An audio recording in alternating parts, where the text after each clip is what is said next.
Here with Northwestern State head coach Anna Nimz after a loss at McNeese. Coach, we'll just go ahead, open statement, and we'll get into some questions. Yeah, I mean, what I told the girls, the message was, like, we know how to compete with them. We beat them once. We kept it neck and neck. It was a tight game all the way down the stretch. I know the turnovers look bad to someone that's not really familiar, but we actually, it was like 11 less than what they're used to forcing. So my message to our girls is we absolutely know how to compete with number one, and that's important, right? And so now it's about tackling these next couple games, and obviously not looking ahead too far, but you got to get Saturday. We just have to we have such a great opportunity. And so it's building off this, bottle up this fight, because we hadn't seen it in a couple games, like bottle up this fight, because they came ready to play. Starters got into foul trouble. Kids on the bench stepped up.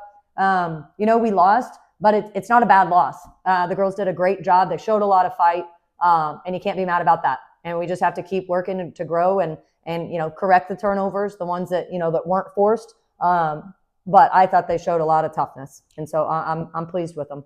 You mentioned in between the turnovers, there was good execution. Even right down at the end, you're down 8, you call an out-of-bounds play that leads to a three-pointer that cuts it to a 2-possession game where, you at least give yourself a chance to continue to extend the game. And that's Jocelyn Garrett coming off, and she'd been in the game the second half but hadn't taken a shot all night. Yeah, and that's what's special about Joss is, one, she's going to go in. I don't care if there was 4 seconds, 4.4 seconds. You tell the kid to go in, you wouldn't see not one bad body language on her. She's going to take her top off. She's going to run. She's going to go do whatever you ask her to do. And what a special kid. And that's a gutsy kid that can come in, and we're telling her, run to the corner, go shoot a 3. And she let that thing fly and swish. So put ourselves in a position, kind of shot ourselves in the foot there. We had a pretty good run, and then we came down, we got loose with the ball and a couple unforced. I'm okay with the forced ones against the number one team in steals in the nation. We weren't going to be perfect. It would be silly. You can't, you got to respect who you're playing, and they're number one in the nation in steals, right? But dang, the girls did a good job. Like, primarily, the girls did a good job, and I thought they I thought they fought hard. But to be in that situation, especially coming off our last game where we just forgot to get off the bus, that's a team that can go do something. Like I said, proud of them.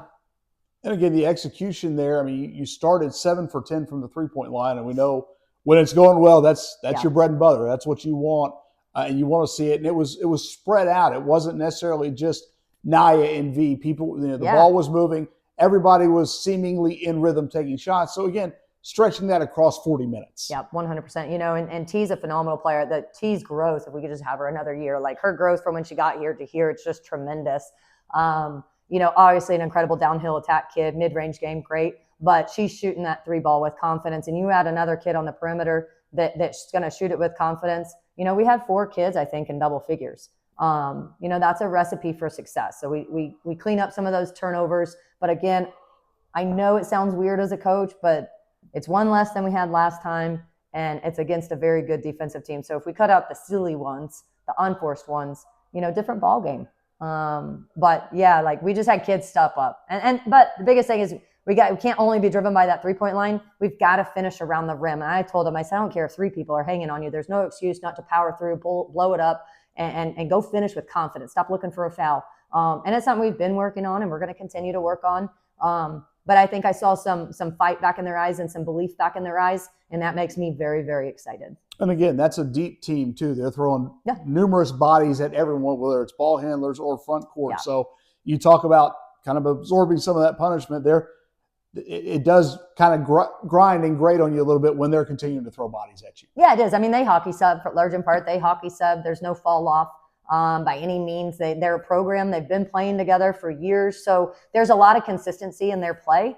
I'm going to say I feel like they took a couple plays out of our book for sure. I guess that's flattery, but, and down the stretch, we just had way too many fouls. Oddly, we had way too many fouls to give to be able to play the foul game and it be, very worthwhile.